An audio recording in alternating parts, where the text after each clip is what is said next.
राम राम सा।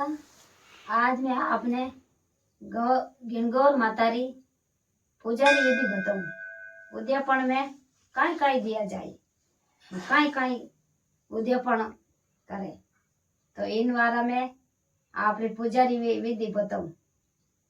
तो मेहंदी, मौली, कुकू, काचो दूध, घी रो दियो रेवणो और फल, होळे फल, दातण, बीजा एने बतवारा पींडिया, एने जिमने वास्ते पुड़ियो विजरी एने गिणगौर काई करते पहले रे वारा रे मैंने बीचो माते मोड़ता एने आमे जो को काई करे को डायरेक्ट मोड़ी मोड़े ही आवे।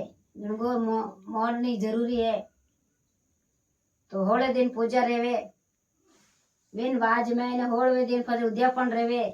तो उद्यापन रेवे तो आ सामग्री है, इन सामग्री रे हिसाब उद्यापन करनो जरूरी है।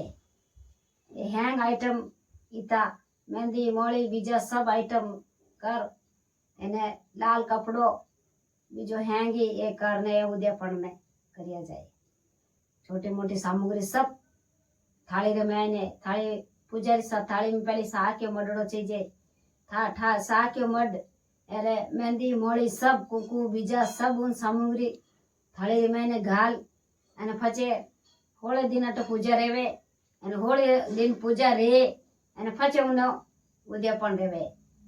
होळे फल बनावना चीजे होळे फल रेवना होळे होळे सामग्री रेवनी अने होळे इनी गोरनियो रेवे अने फचे विनाने ए घरे पूजा बीजी कर और इन बाद में उद्यापन लिया जाए। इन हिसाब अपने उद्यापन करना बहुत ही जरूरी है। राम राम।